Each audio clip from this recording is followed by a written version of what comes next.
All right, who's ready for a farm tour? We are going on a little farm tour here today. Here is our tractor. As you can see, we have winterized our tractor by covering the engine area with a tarp so that snow and ice don't get on the engine.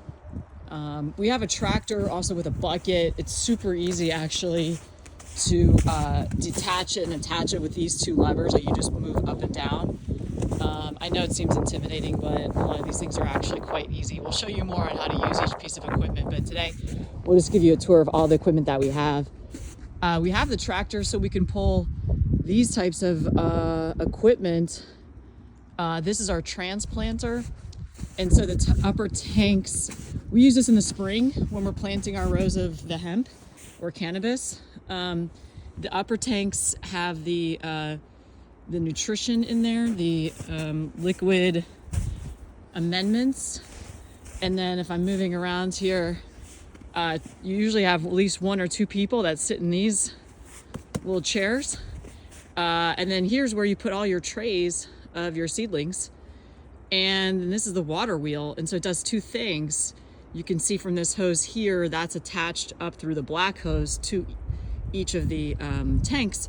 That's how then the nutrition gets in to each row. And then these little spikes poke a hole, and then you put the plant into that hole, and then it gets a little shot of some water and some nutrition. So it really helps it as you're transplanting it into the field. And so you have two people because you're moving fast, even though you're going slowly, but it comes fast. This is our second piece of equipment. This is our mulch layer. This is actually something we use before the transplanter when we're making the beds. And you have your drip line back there. And you have all kinds of equipment discs under here that essentially push the dirt into a nice, neat row or a mound, if you will. And then underneath, we don't have it up here because it's winter time, and then that's what lays then not only the drip line underneath the black plastic mulch layer. And so we're using a plastic mulch. We're trying to find other mulch that we can use that's a little more eco-friendly instead of having the plastic and then pulling it up at the end of the season. But anyway, this is really important. As you can see here, yeah, this is two other pieces here in the back that help to push the dirt in together to create nice rows. And there's all kinds of adjustments you can make on this to make the beds a certain width and a certain depth or height. And you vary that depending on what you're planting. And this guy here helps to pull up the plastic. The red thing over there helps to wind it. I can't say we actually use that stuff a lot. This here, I know it's kind of silly, but this here is a cultivator. We also have this basket on the end that we've used to help also tap down the rows after tilling. We don't have it on here, but normally this has some other like hooks on the bottom, and that's what helps to cultivate the fields, pulls up weeds, things like that, turns that over. This is a plow. This is when we plowed our new fields, and you need this guy, which again it attaches to the back of the tractor to pull up all the grass, turn it over. You use it in a crisscross method to pull up the dirt and create a new field. These are some forks for our small tractor, our little baby tractor, which is inside. What else do we have here? Oh, this is our mower deck. Yeah, this is pretty big. We use this for more, brush, or if there's just a big area you're trying to mow. This actually attaches to our smaller tractor, so that's pretty helpful. Those are forks for the big tractor, so those actually slide on real easily. They attach here at the bottom, and like I said, it's pretty easy with those levers just to reattach those. So we have forks that we can use on the tractor as well, in addition to the bucket. Here we have some our discs.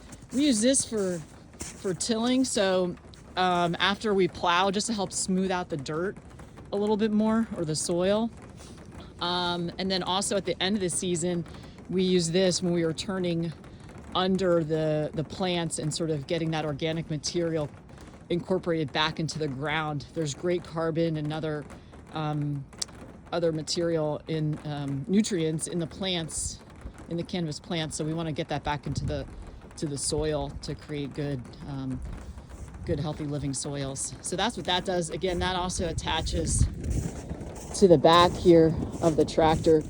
And you need the big tractor for a lot of this equipment because it needs a certain horsepower that our little baby tractor just doesn't have. Let's see, we have old tanks here from some of the amendments, the organic amendments that we bought, and we keep them because actually they're great. They can be great to catch rainwater and reuse for other things. These are sandbags that we got when we used our first year. We actually were irrigating from the river, and so in order to keep some of the end of the headlines in the river, to keep those stable, we needed a lot of sandbags for that. These are some new things that we just got. 2 new fuel tanks. This one, as you can see, it's marked for diesel. This other one is going to be, as it says here, just regular gas. We use diesel primarily for the tractors, and I think one of the just primarily the tractors, and then some of the other smaller equipment that we have, like the riding mower, the walk behind mower. Some of the other smaller equipment just uses regular gas. So I think also, our snowblower. So you have to be really cognizant. Some of them do a mix too. So, and then just some other neatly piled up junk that we have. old blocks, shale slabs, and some crates here.